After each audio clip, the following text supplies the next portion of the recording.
ये एक वसी सल्तनत में एक निहायत बहादुर और खूबसूरत शहजादी रहती थी। उसके 3 भाई थे, तीनों शहजादे जंगजू और शिकारी। चारों बहन भाइयों में बहुत मोहब्बत थी, मगर शहजादी सबसे ज्यादा निडर थी। एक दिन शहजादों ने कहा, आज हम सब मिलकर शाही जंगल में शिकार पर चलते हैं। जंगल घना था, दरख्त आसमान से बातें करते थे और हवा में अजीब सी सरगोशियां थीं। शिकार के दौरान अचानक एक खौफनाक भेड़िया झाड़ियों से निकला। उसकी आंखें अंगारों की तरह सुर्ख थीं। वो सीधा शहजादे की तरफ लपका। शहजादे तलवारें निकालकर उसके पीछे दौड़े, मगर भेड़िया हैरत अंगेज तेजी से भागा और शहजादी भी उसके पीछे घोड़ा दौड़ाती चली गई। दौड़ते दौड़ते अचानक कहरा छा गया। जब कहरा हटा, ना भाई थे ना रास्ता। शहजादी जंगल में अकेली रह गई। पहले दिन उसने हिम्मत रखी, दूसरे दिन भूख ने सताना शुरू किया, तीसरे दिन वो थककर एक दरख्त के नीचे बैठ गई। अचानक एक झरियों वाली बूढ़ी औरत नमूदार हुई। बेटी, तुम यहां क्या कर रही हो? शहजादी ने सब कस्सा सुना दिया।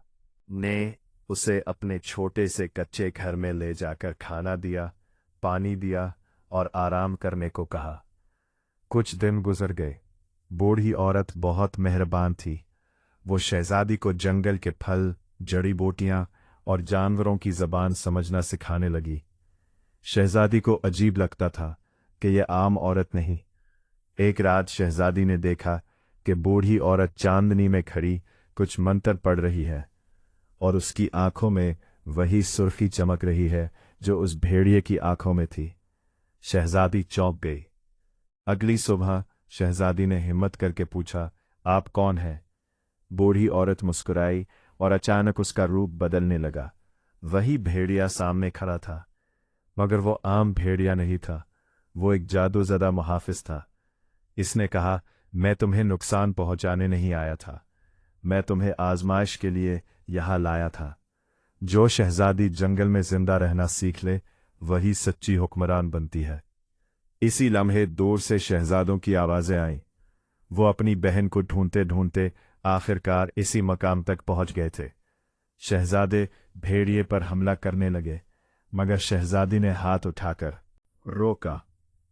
नहीं, ये दुश्मन नहीं, मेरा उस्ताद है। भेड़िया दोबारा बूढ़ी औरत के रूप में आया और बोला, ये जंगल दरअसल तुम्हारी सल्तनत की असल ताकत है। अगर तुम इसकी हिफाजत करोगी तो सल्तनत हमेशा कायम रहेगी। ये कहकर वो हवा में गायब हो गई। शहजादी बदल चुकी थी। अब वो सिर्फ निडर नहीं, समझदार भी थी। जब वो महल वापस गई तो उसने हुक्म दिया, जंगल को कभी नुकसान न पहुंचाया जाए, यही हमारा असल ताकत है। और कुछ साल बाद वही शहजादी अपनी सल्तनत की सबसे अजीम हुक्मरान बनी। और कहते हैं, कभी कभी रात के वक्त जंगल में सुर्ख आंखें अब भी चमकाती हैं, मगर वो खतरा नहीं, हिफाजत की अलामत।